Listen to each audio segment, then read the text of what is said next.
What is sports psychology? So when people Mm. say, hey, I'm a sports psychologist or I do mental performance training, what should they be thinking?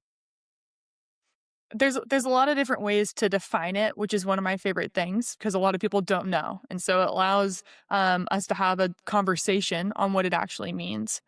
One of my favorite descriptions on what I do is I help athletes and performers of all kinds figure out what's going on inside their heads that's either getting in the way of or helping them perform at their best as well as enjoy what they do.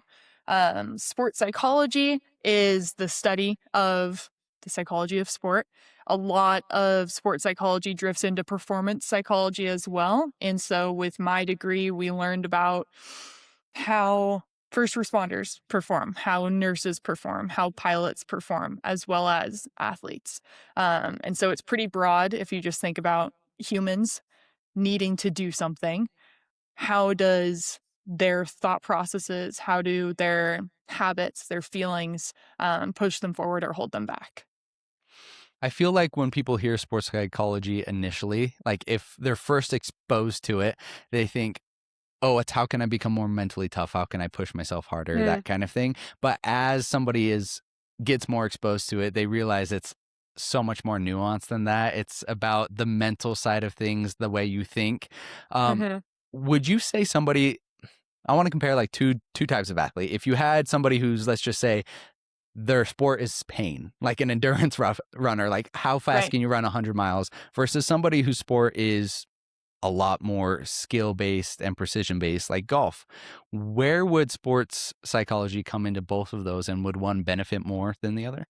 Hmm.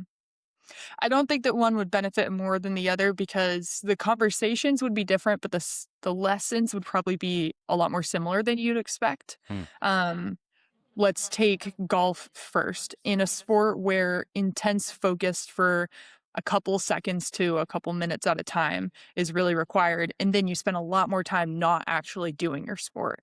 The ability to control when you're going in and out of focus is a skill. And to me, that's more mindfulness than mental toughness. I like to define mental toughness more of pushing through the physically demanding things and getting into a place of this sucks and I'm okay with that and I'm going to keep going.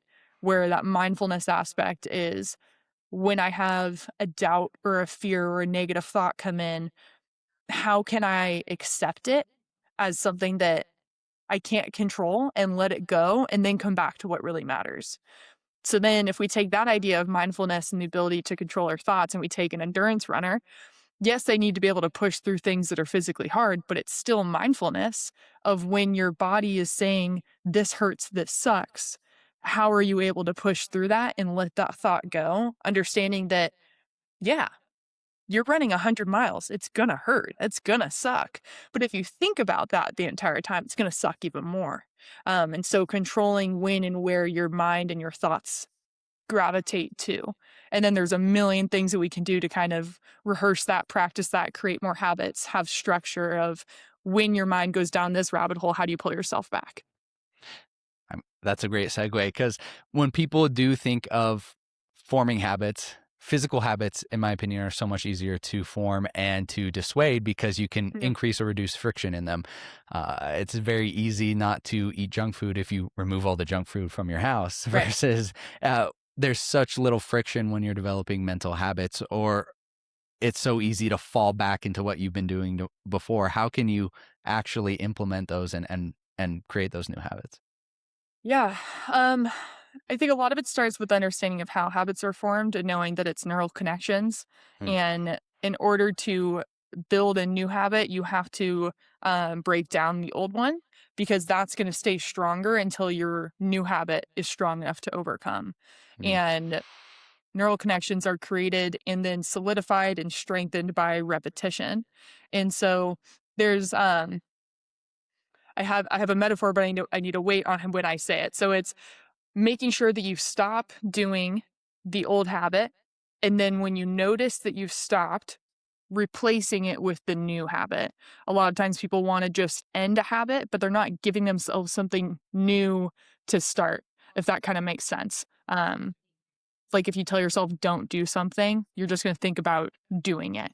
And so I use this metaphor of like a puppy and a shoe. Like if you have a puppy, they're going to eat your shoe. That's what they do. They eat things that they're not supposed to.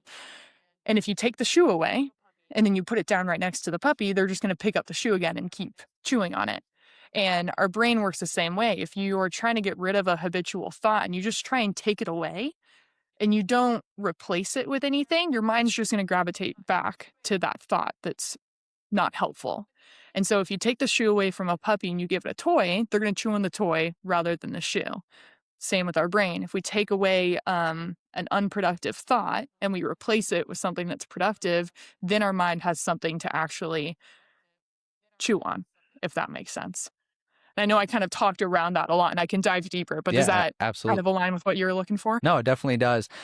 I think something that people struggle with is the ability to look objectively on the outside and say, oh, I'm actually in this bad habit loop, or I'm doing this right now. It's Yeah. so much easier to look at it afterwards and be like, I did that. I fell in that loop. But so I think sometimes people are, so unaware of the things that like the thoughts that are just constantly flowing through their brain. Yeah. And it's not, we're kind of run on this sort of like delay where maybe it's at the end of the day where you're like reviewing it in bed and you're like, oh, I screwed that up, or maybe it's 10 minutes after, but it's so much more difficult to pull people out directly. So what are some ways people can actually become more aware and then replace that bad thought with a good one, or that shoe? Real quick, before we get too deep into this conversation, I wanted to give you guys a peek under the hood when it comes to the data.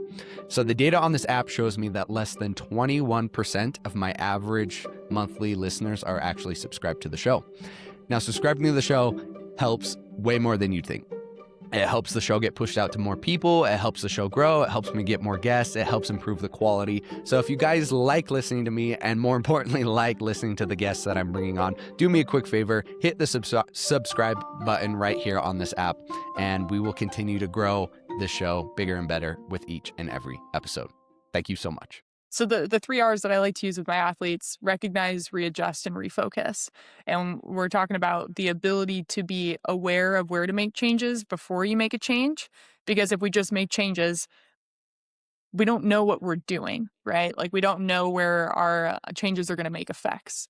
And so the recognition stage I like to start with, and I start it with just building the skill of awareness. Having athletes throughout their practice and their games set times that they're going to check in on what they're thinking about, where their focus has gone, how they're feeling, how they're playing, and then hoping that that structure turns more into the habit of checking in, and asking yourself, okay, I'm playing well. Why? What am I thinking about? How am I feeling? Or I'm playing like crap. Why? What am I thinking about in this moment? What's affecting me? And then we use what has been found in awareness to build kind of like a list of red flags to look out for.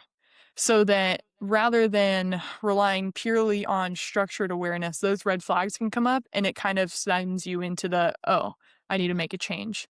So that's kind of the like in the moment side of awareness. And then we move into readjusting, knowing how to make the change, and then refocusing. It's my favorite part. It's just play the game, get out of your head. When it comes to the actual skill of knowing, is this thing helping me or not? I think the biggest thing that gets in people's way is just honesty. I don't know if it's necessarily any skills. I think it's just the willingness to be honest with yourself of, am I saying this? Am I believing this because it's true, or it's because I've always said it? Hmm. And sometimes that will send a light bulb off of like, oh, like I always tell myself I'm bad at math, but I'm not bad at math. I just stopped trying when I was in second grade because I got a bad score one time, right? Like you've been believing it for so long that it became a fact in your mind, but in reality, it's not true. You just gave up on yourself. So be honest and then make the change and then see the effects. Believe it if it's true. I think it also has an inverse effect of wanting to want something. Like I've always wanted. So for example, I think my deviation into sport and into CrossFit as well, and wanting to compete was, I didn't know really what else to do. Like I had this creative side of me, but I was like insecure to let it out. I didn't know if I wanted to talk to people, but I knew I was good at sport and I knew I could just make myself suffer. So I was like, okay, this is what I want to do. And I would just tell myself every day, I was like, okay, I want to do this. I want to do this. This is part of it. And that was my truth on the inverse is like, I wanted to do it. But the reality is I mean, it was fun and I enjoyed going to the gym, but I stopped enjoying it when it started becoming my job. And like, this is what I was doing the whole time. And I Right. tried to make myself believe that that's something that I wanted and was my truth, but in reality, it wasn't. And so I could never do as well as the person who loved to be in the gym because they were so much more willing to suffer than I was. Like Yeah. I could grind, but like when push came to shove, like I wasn't enjoying it. And so Right. I was at such a disadvantage there, but it's what I was telling myself over and over instead of sitting down and actually digging into what I really wanted. Yeah. Yeah, lies won't get you very far, right? And if you are convincing yourself that it's your truth, it can get you somewhere. But at Mm-hmm. a point, you're going to hit a wall, especially when you're competing against people that have found what their truth is. And that's where the conversation of having a why. I'm sure you've heard of that. It's very buzzy right now of knowing your Mm-hmm. why. And it's really getting into what we're talking about of why do you do what you do and do you enjoy it? Because if you don't know why or if you don't enjoy it, you'll never push yourself as hard as you could if you simply enjoyed it. Like I have kids that they work hard because they love the grind and they truly do, and I believe it. And then I have other athletes that'll tell me that they love the grind, and I know that it's not true. I Mm-hmm. know that they're doing it because it's what they've always done and it's all that they know. And it's scary to walk away from something that's comfortable because you've always done it. Um, and there's a lot of rabbit holes I could go from here on that of you're scared of getting outside your comfort zone, but it's also scary to stay inside of it. And I'm sure you felt that way too, where it's like, I'm comfortable here, but I'm also uncomfortable because I know that it's not right. And when you have that feeling of comfort and discomfort, it's a really good time to be honest, because something's trying to tell you something, and you gotta listen. Well, I was gonna say, like, how many times do you have people come in who are discovering that their why is not enough, like they don't actually Mhm. enjoy what they do, and how scary and how hard is that to transition out of that, especially if you're not ready. Yeah, it's terrifying. Yeah. Especially a lot of my athletes, we have that conversation. They're 13 to 15, which statistically is the years that kids quit sports. Yeah. Especially female athletes. It's like 13 to 16 is when a lot of female athletes quit sports. And to me, my job isn't to keep you in it just to keep you in it, but I first want to challenge you to find enjoyment before you walk away.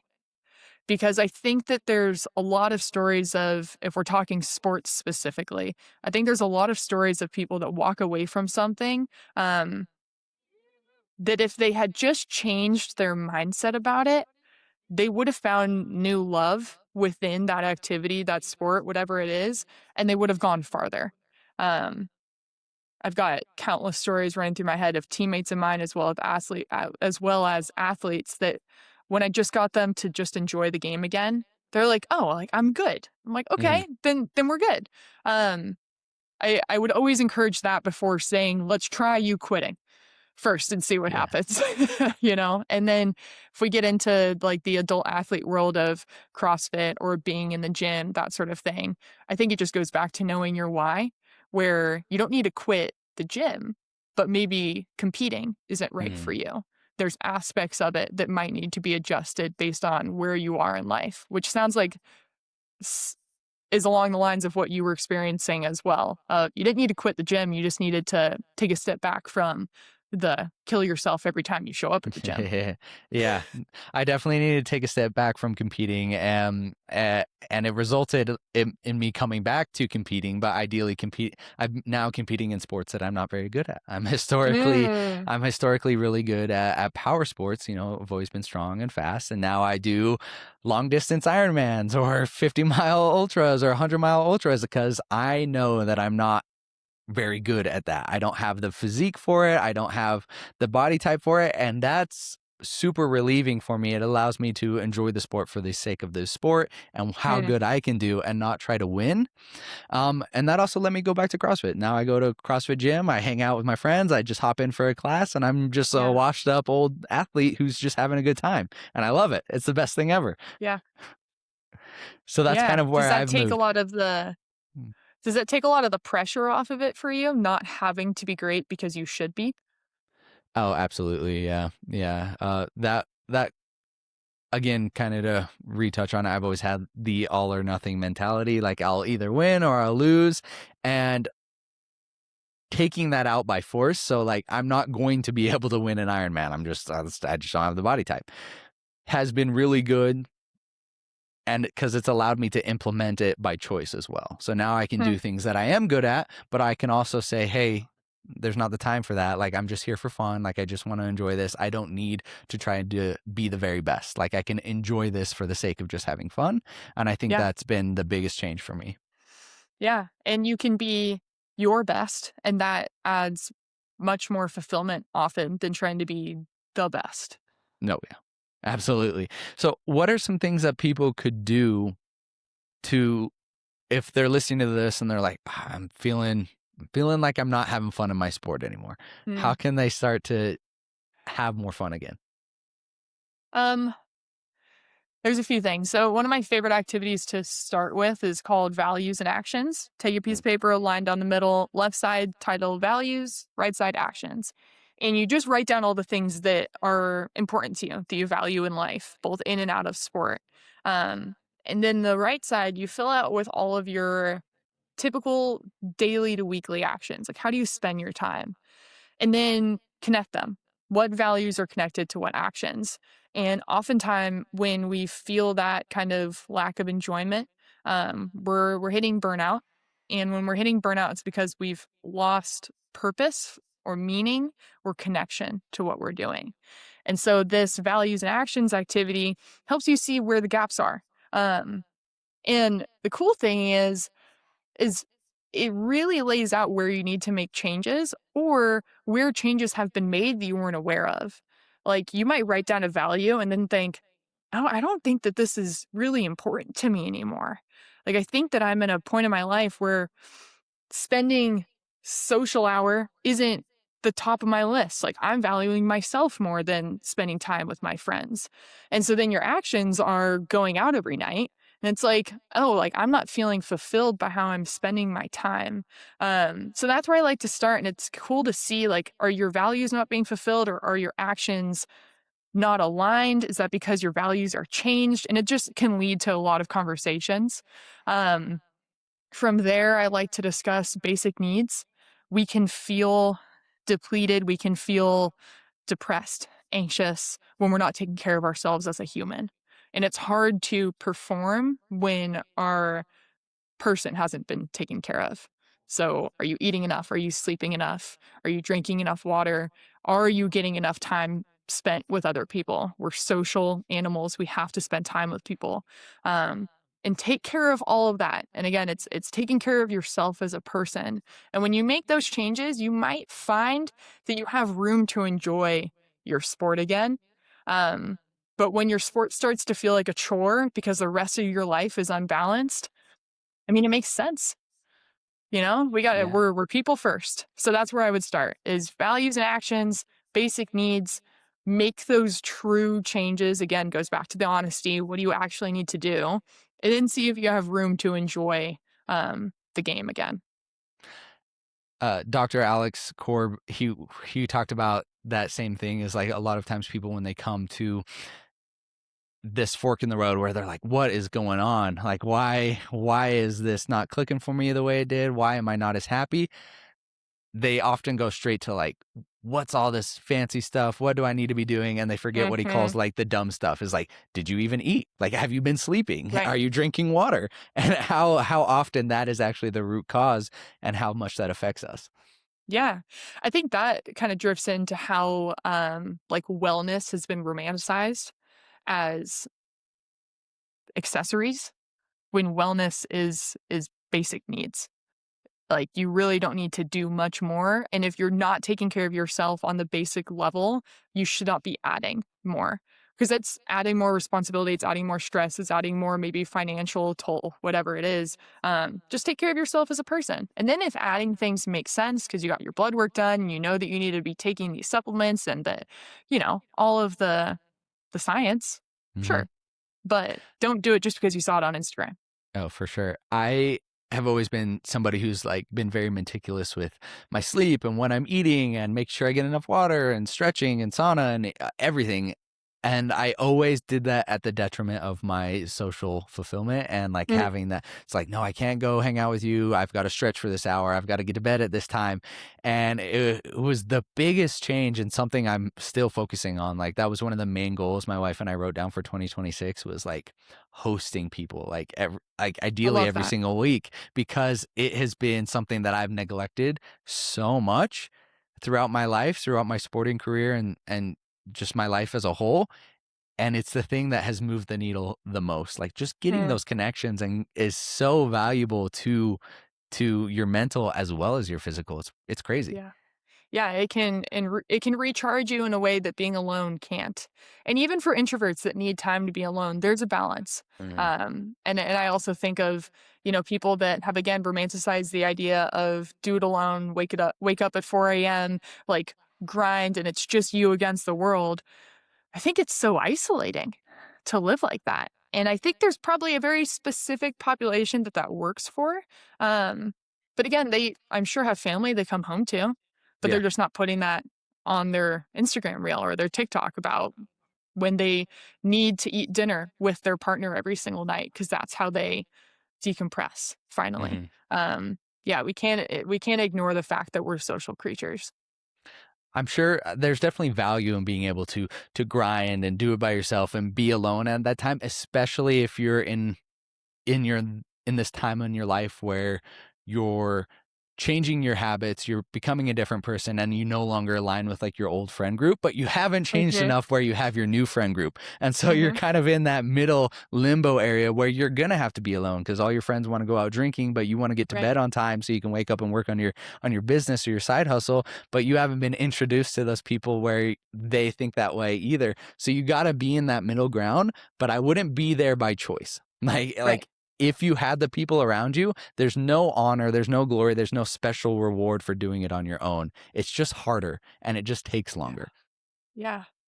There's there's this thing about trees, and I don't know how else to describe it, but I love it. That trees grow higher because the tree next to them continues to grow higher. And they use each other to continue to grow. And that's why redwoods get as tall as they are. If they were by themselves, they wouldn't get that tall. And so if you're trying to achieve something crazy, if you have a big dream, you got to have a team with you. Whatever that team looks like, even if it's just your mom, you have to have a team of people because you really can only get so far by yourself. I am a full believer of that. You can do it alone if that's what you want to do, but you're not going to get very far, or as far, I should say, as if you have people, if you have community. What are some things people should be doing outside of sport? How can they take these lessons that we're talking about and apply them to their daily lives to find success? In what um age range are we talking about? Let's say young adult years, 20 to 30. Okay, so a young adult athlete, how do they better themselves outside of their sport to help them in their sport? Yeah, or how can their sport and the things that we're talking about here improve them when they get out of sport as well, when they're no Gotcha. longer doing that? Yeah, I love that question. It's something that we're expected to know how to do, and it's not true. Yeah. Um, I think that I think reflection is a really good place to start of thinking back over your athletic career and find the stories, find the things that you did, and find the lessons and the tools from them. I think that I could give you a bunch of things, but I think it's really impactful to find it on your own. Of, okay, there was this game that I played in the snow and I learned that I can do hard things. Like, I Mm. need to remind myself that I can do hard things. There was the time where I got hurt and I wanted to just stay in my dorm room by myself and not talk to anybody. But my whole team came over and brought pizza and pulled me out of a hole that I was in. I need to know that I need to lean on people and not isolate because it feels easier. Um, let's see, there's mentors that don't need to leave your life just because you're done playing your sport. I think that was a big lesson that I learned is just because I'm not an athlete anymore doesn't mean those people shouldn't be in my life anymore. Like there are very special people we come across in our athletic careers that can be lifelong coaches. Um, and oftentimes that's what they want to do. I have one of my assistant coaches from college soccer. Once a week, he sends me a joke on text randomly. And that's like the extent of our relationship. But I haven't played college soccer in 5 years, but he still sends me a text every week. And it's at a time when I need it. And again, this is just saying don't walk away from the sport and try and figure it all out. You do have the tools, but you need to spend time finding them. And there's also a lot of therapeutic benefits you can get from reflecting and journaling and writing down your whole story. When did you start playing? How did the friendships that you made then teach you how to be a good friend? How did being a leader when you were on the middle school team teach you how to lead in group projects that can now help you when you work on a team in your career? Um, yeah, I think don't let it be a rhetorical thing of how the hell can my sport help me in life? Really, really dive into it because there's a lot there that's really cool. If you're one of those people that watches podcasts and doesn't just listen, you've probably noticed this sauna right behind me in each and every one of my episodes. That is my Heavenly Heat Eco Sauna, and it is seriously the best. It's not just there for decoration. I use it each and every day. Heavenly Heat makes some of the cleanest saunas on the market. They are ultra low EMF, no glues, no dyes, no plywood. It's all 100% hemlock, and they are extremely easy and high quality to assemble. And my favorite thing, they don't require any electrical or wiring. All you have to do is plug it into an outlet and it starts working immediately. Heavenly Heat is a sponsor of the show, and if you're interested in getting a high quality sauna, head to heavenlyheatsaunas.com/Merrill. That's heavenlyheatsaunas.com/MERRILL and use the code Merrill at checkout to save some money. Thank you so much. For a certain type of person, that's really hard. Like for the hypercritical, metric driven high achiever who sees only the stuff that they did bad, and when they do Mm, excellence, that's the bare minimum, like that's what's expected. That's right. hard. I did an end of year review, last couple weeks ago, get ready for this upcoming year, and one of those things was like rating my year and talking about the things that I did well, and that took me a really long time. Like I had to go through photos, I had to go through my calendar to kind of like see what I was doing, because Yeah, my natural instinct is to critique myself like hyper, and I think that's very common. And so the next question is like, what is the things that I did poorly? Pencil was on fire. Like I was right. writing that stuff down super easy. And that was a super big lesson for me just by doing that exercise. It was like, okay, I need to be more aware of my wins, and they don't have to be Hmm. massive. And something I started implementing is my journal. I have just each month, I'll say January, and then I'll have all the days, and then just 1 through 31, and then I just write a sentence of what I did well that day. And Love that. now next year I can go back and I can see, oh, I did what I needed to do, or I took a rest day when I needed it, and it'll be a Yeah. little bit more easy for me to have a day of things that I did well, even if I didn't achieve something monumental that day. Totally. And I think that plays into a lot of things, but one is when we're done playing sports, we have to create our own structure. Mm. Like when we're an athlete, we're used to getting feedback, whether that's positive or negative. But then when we're done, we have to create that structure of how and where we get feedback. And it coming from ourselves is most likely new because we relied on it from other people for so long. And so, one thing that I have almost every person that I work with do, but I also think that if you don't do this and you're done with your sport, start and it's very similar to yours. I call it the confidence journal of after every practice or training for my athletes. But if you're, a normal person now, after every day of work, after every task, you write down 3 things you did well, and it has to be things that nobody else pointed out, because it's easy to remember the compliments that we got. Those are loud, but we can't rely on them, because then we get to the point when we're done with sports and nobody's complimenting us for just doing our job, right? We're not getting handed a trophy at the end of the year, whatever it is. Um, we we need to not rely on it, because there is a lot of good that happens every day, and we often ignore it because the bad has become louder due to habit. Right? We go back to, are you believing it because it's true or because we've always done it?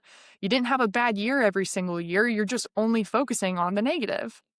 And it's a skill, or it's a habit, I should say, that a lot of athletes develop. What did I do bad so that I can do better tomorrow? Well, what did you do good that you need to do again tomorrow? That's just as important. We don't need to start over every day. And so I would start with that confidence journal, just like you were saying. If 3 things I did well today that nobody else pointed out, and see how that starts to shift your perspective to your successes, because you're always going to know what you did wrong. You don't need to track it. It'll stick with you. But we need to be hyper intentional with our successes, even if they're really small, right? Like Mhm.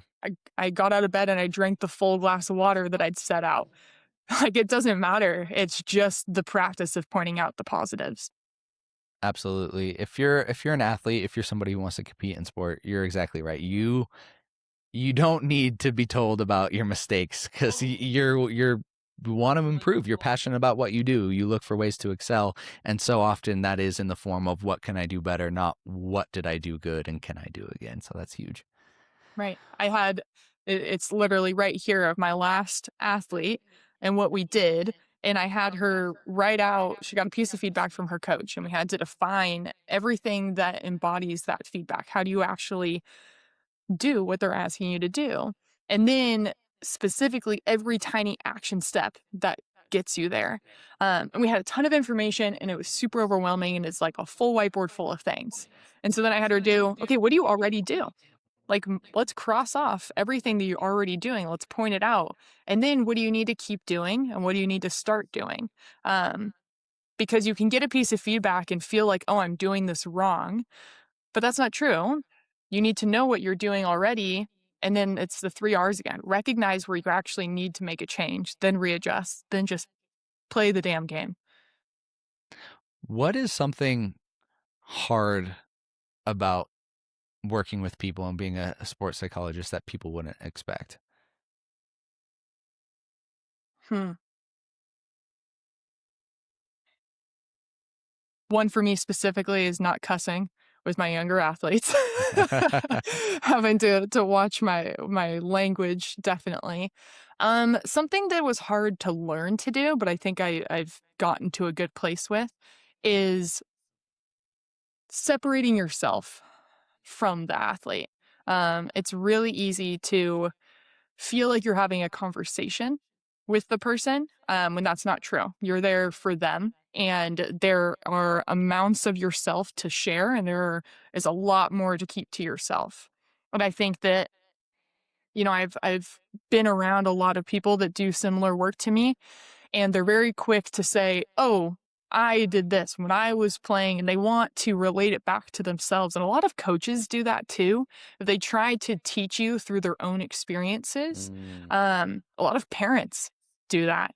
They try and teach their kid to not make the same mistakes that they did. And I would say one of the hardest parts of it is asking questions to get somebody to make their own discovery about something that's not the discovery that I already have in my mind. Um, so to put it in one thing, it's really hard to try and be surprised by what my athlete is going to say. Mm. It's easy to guess what they're going to say, but it's harder to let them have their own full discovery of what is going on in their life.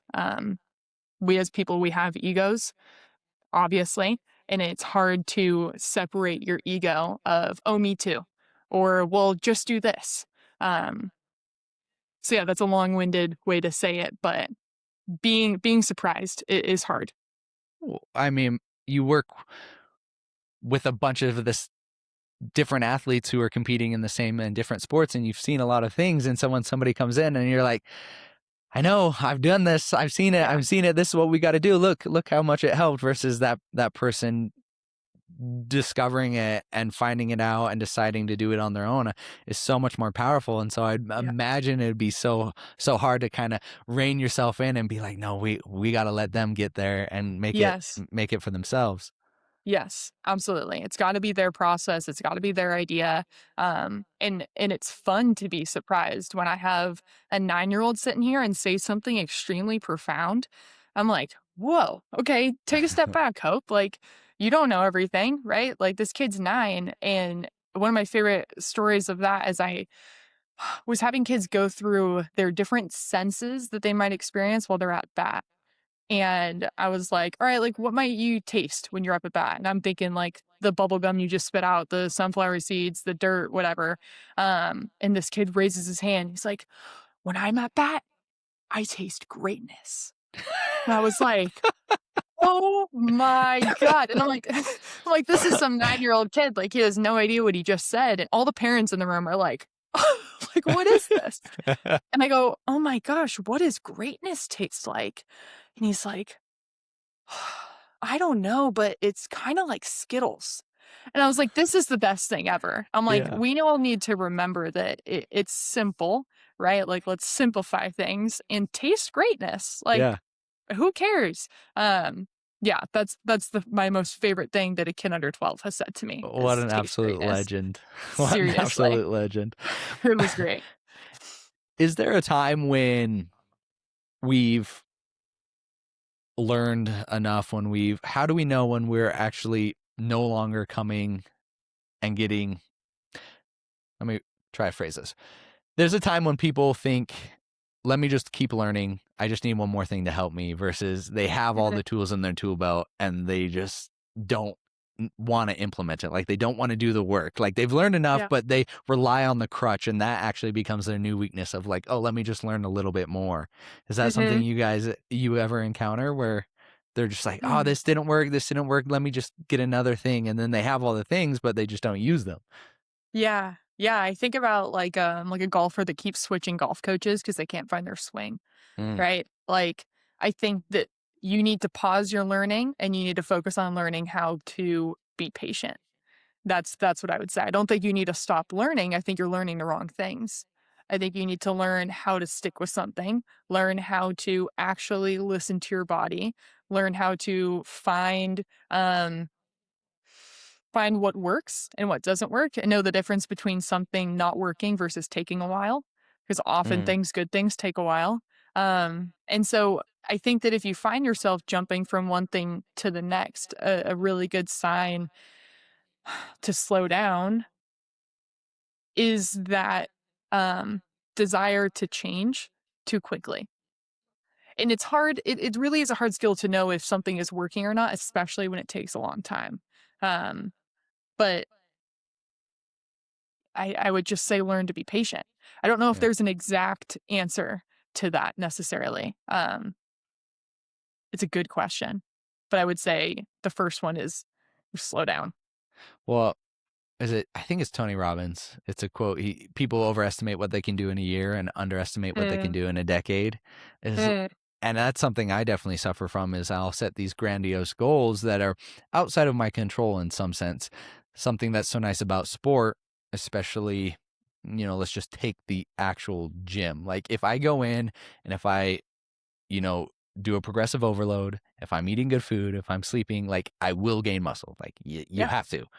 Versus if I do everything right in business, if I want to start a business, if I want to do everything that should be right, it's still not always in my control. There could be something that happens in the market, something could go out of my control that does not result in success. And so a lot of times people will expect things to come sooner than Mhm. they actually should, and that demoralizes them from keeping on going, versus if they would have just stayed with it, it would have been bigger than maybe they had ever thought.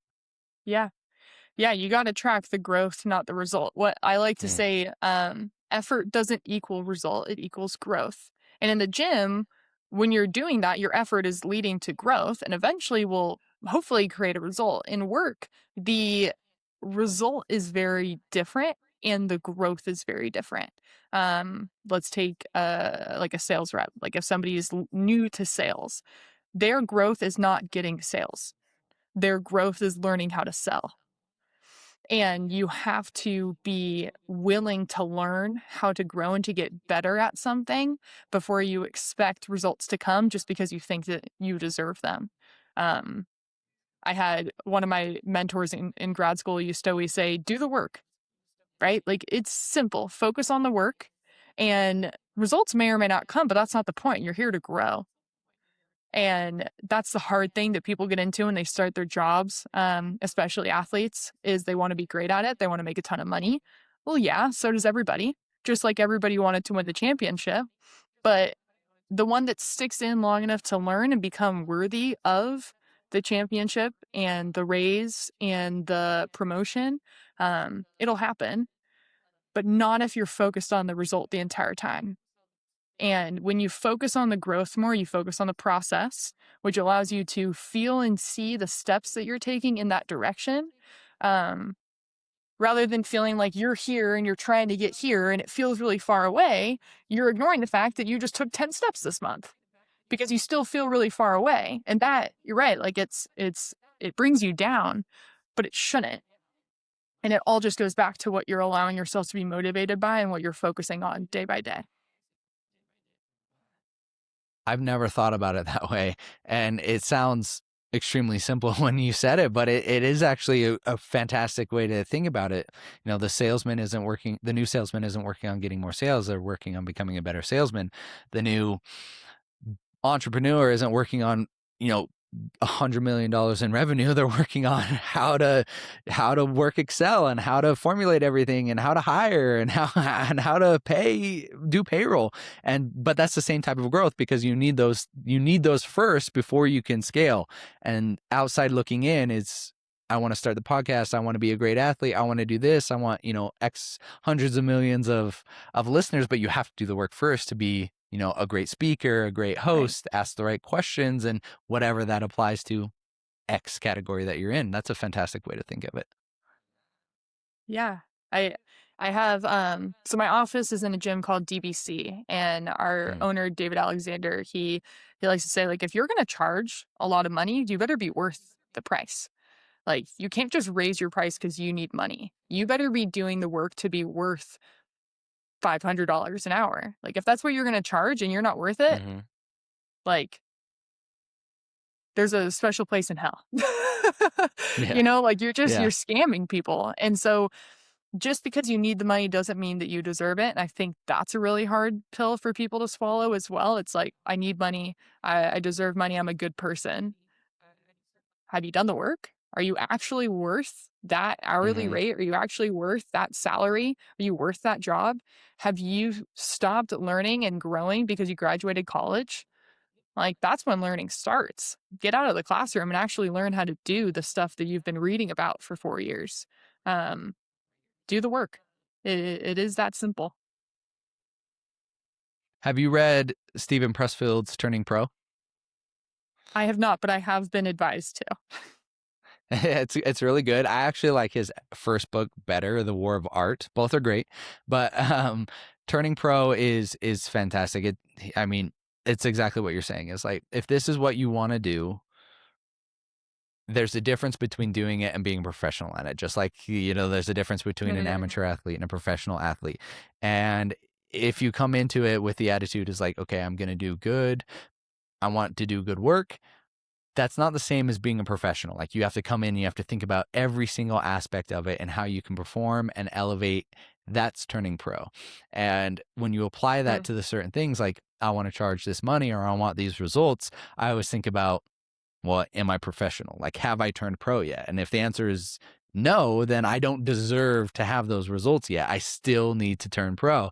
And that's something that I really try to apply to one thing at a time. Like I don't think you can do it at everything. I don't think it, because Mhm. if you're truly a professional, it has to be one thing. Like a professional Yeah. basketball player cannot also be, a professional different sport. Not to the same degree, not anymore.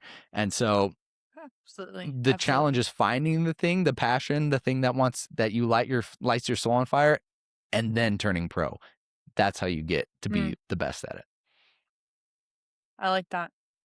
There was in a segue there's a study that looked at the top tennis players versus the top 5. It's like the top 25 versus the top 5 tennis players in the world. And they were Mm. trying to figure out what separates them.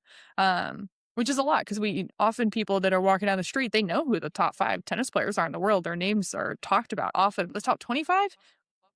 I don't know. And they say that the difference is the top 5 can let go of mistakes quicker. And I'm like, that is such a simple difference. Is their ability to let go of a mistake happens faster. And uh, that's simple, but it in reality is huge because between every point, if they can let go of their mistake quicker, that means that they have learned and they have let go and they are preparing for the next point where their opponent hasn't let go of the mistake and they have less time to prepare for the next point. And that is what's separating elite from great. And I tell a lot of my athletes that, like, if you want to be elite, you need to let go of your mistake faster than everybody else in the field because it's giving you more time to be present and actually play the game. And I think that when it comes to professionals in the work world, there's going to be mistakes. But if you take a week to get over a mistake you made in a sales pitch, you're missing out on opportunities to prepare for what's next. So learn and get over it.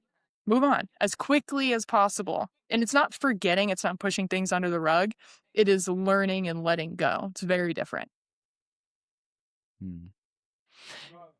Is there a way that you try to help people learn that skill and that ability? Because I mean, it's not a new thing. Like often you hear about like, just let it go, just let it go. And then you're like, Right. okay, I need to let it go. And then you start getting mad at yourself for not being able to let it go. And you're like, I couldn't let it go. And now I'm thinking about it still. Mhm. And it becomes like this cycle.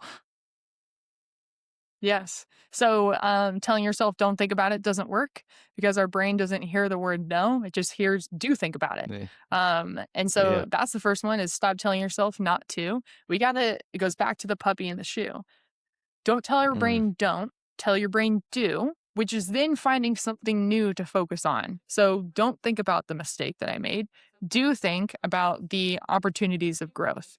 Don't think about the judgmental looks I got from my boss after my presentation.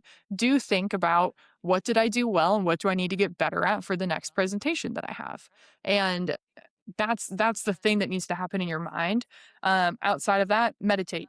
I think that it's one of the biggest things for learning mindfulness and understanding how to control what you're Mm. going to think about. Meditation gives you a lot of time to work through things as well as the skill to let go because letting go is a skill. It's not something that we're all capable of right now. Um, Yeah. right now is a very important part. It's not that we're not capable, it's right now. It's a skill you need to practice. And meditation, one of my favorite definitions of it is that it's a skill, not a, or sorry, it's a practice, not a skill, meaning it's meant to be done with not the intention of getting good at it, which I really like because then you can meditate without getting frustrated that you're bad at meditating because you can't be bad at something that you're practicing. You can be bad at a skill, Mhm. sure, but meditating is practicing seeing thoughts come in, acknowledging them, and letting them go. And if you can do that, then you properly can let go of things because you're in control of where you are directing your focus. Is there a app that you recommend for meditation, a time frame, a time of day to do it? Like, Mm. what do you recommend? I use Simple Habit. I really like it because they Mm. have a lot of categories to choose from based on what you're needing in that moment. Um, in terms of when to meditate, I think it depends a lot on the person. I like to meditate at night because it's when my brain is moving the most and I need to practice slowing down. It's also when I Mhm. have time to do so. I have in different periods of my life meditated in the morning and I love doing that. I think that it's something that I will always try and get back into because starting your day with peace and acceptance and gratitude, like, come on, like, there's just nothing better than that. Um, but then ending your day in the same way, there's nothing wrong with it. So starting and ending, if you're starting meditation, pick one of those two. I think in the middle of the day, it's difficult. It's hard to find a good time to meditate in the middle of the day, but right when you wake up before you pick up your phone, or when you're going to bed after you put your phone down for the last time, put a meditation on, fall asleep 5 minutes in, doesn't matter. You're still practicing for a couple minutes. I use the Sam Harris waking up app. I think it's what it's called. Mm, It's a fantastic app, but Sam's voice is top notch. That'll put me right to sleep. He's so calming and so relaxing, but there you he's go. That also makes a huge really difference. great at what he does. I know. Awesome. Yeah, I'll put on a I'm in the meditation habit and I hate of. the person's voice and I just turn it off. Oh, absolutely. I'm in the habit of not having my phone in the bedroom because I don't want to check it first Mm, thing in the morning and I don't want to be on it at night. So I just keep it out in the living room. So, because yeah, that's a terrible habit. Like it's talk about ways to make yourself get up earlier. If you have an alarm that goes off and it's out in the living room, you have to get up and get it, or else you're not going back to sleep. So that's what I've been doing, and then I have been doing meditation. I did it. I've fallen off the wagon for a little bit because, again, another great thing you said is look at it as a practice and not a skill. Because I was not good at it. My mind would wander, and then I'd try to bring it back, and then it'd wander. And so, looking at it as a practice, I think is a great way, and it's something that I really want to see the benefits. I feel like it's something that you have to do for a certain amount of time before you see the benefits, but the benefits creep up on you. It's not like, oh, I'm all of a sudden like getting this now. It's a slow, gradual thing that you have to look back on and be like, wow, look how far I came. yeah, yeah, I couldn't agree more. There's there's this thing called, I think it was the Miracle Morning. I don't know if you've heard of that book. We're Mm. starting every day with, I think it's 15 minutes of reading, 15 minutes of journaling, 15 minutes of meditating. Um, and then there was one other, so I think it's a full hour. And when you start your day that way, it's setting you up for success because your morning is really what's going to dictate the rest of the day. And I've had, parts of my life where a miracle morning just for 15 minutes, 5 minutes of reading, 5 minutes of journaling, 5 minutes of meditating. And it's just that intention, and like you said, when somebody feels like they're bad at meditating and you're saying my mind drifts away and I bring it back, that's all it is. Like if you in five Yeah. minutes have to bring your mind back 100 times, you just got 100 reps. Like that's a huge positive. Like if you sat there just brain dead for 5 minutes, to me, I'm like, how much did you actually get out of that?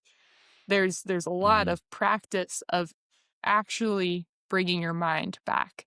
And so the more times you get distracted, I always say it's a good thing. I have a sauna. It's right over here in the corner. That's I wake up 4:30, walk into here, turn it on, and then while it's heating up, takes about 27 minutes to get to the temperature I want. I read, and then I've started getting into the sauna, and then I meditate in the sauna. It's got a nice Bluetooth speaker, and that is a way worse because it starts to get uncomfortable, and you have to. And so it's like meditation 2.0 or RX version where you're like super uncomfortable and trying to get it back in. But I feel like it's been pretty good. It does make the time, when I can get into the zone, it makes the time kind of just drift by. It's really cool. Yeah, I love that. Well, Hope, I have a tradition on this podcast where I ask the guest who they think I should speak to next and why. And then I also ask the guest, what is the book that you would most recommend? Hmm. Someone I think you would have a lot of fun with, and he's just a gamer and he's hilarious, is my mentor from grad school. His name is Mario Soto. Um, he's hilarious and he'll give you a hard time and he'll probably talk about a lot of similar things that I do, but with a lot less of a filter. And he works with a lot of really cool individuals. He does a lot of work with firemen, which is really special Hmm. work. He does work with police academies, and I've been able to sit in on a lot of those. And he he's got some really special perspectives on life. So Mario Soto, I would recommend. As far as a book, for you specifically, if you haven't, this Endure. Have you heard of this book? Endure. I have not. It's by Alex Hutchinson, Mind, Body, and the Curiously Elastic Limits of Human Performance. And it kind of Okay. goes into everything that plays a role in endurance, from a psychological to physiological to everything. So, with your journey in Ironmans and long distance running and all of that stuff, this. For anybody listening that's looking for a good book, is this what I wanted? Yeah, we'll do this one. The Inner Game of Tennis, The Inner Game of Tennis by Tim Galloway. With the I do know that idea one. of, you know this one? I haven't read it, but I know it. Yeah. It's on my list. I really, really like this book. It's pretty simple too. And if you only got a little bit of time, read the first 4 chapters at least. Um, It talks about the idea of working harder versus letting yourself perform, and how when we let our Mm. egos take over, we try and figure things out, we try and work harder, and that just really gets in the way of us actually being able to do what we're trying to do. And when we just trust the work that we've put in, which requires work to have been put in, when we trust and let ourselves perform, there's so much more that can actually happen. That sounds like a book I need to read. I will get them both and I need to read them. My list just keeps growing and growing faster than I can read. I try to read 4 books a month, but it is hard to keep up. Um, That's but pretty good. That's that's good. impressive. I always want more to be reading. Well, the game changer is a Kindle. I read so much faster on a Kindle. It's awesome. I highly recommend. Plus, you can take notes and then export it, and so I can like save them all into like a searchable PDF, so I can go back. It's pretty fun. Well, Hope, where can people find you? Where can they get more? And you have your own podcast as well, so mention that. Yeah. So, my website is mcqueenmindset.com. My Instagram is at mcqueenmindset. Um, let's see, I have the Work Smarter and Harder podcast available on Spotify. And so you can DM me on Instagram, you can go on my website and find ways to contact me, or you can listen to the pod. Episodes come out every now and then. I got no plan. They come out when they come out.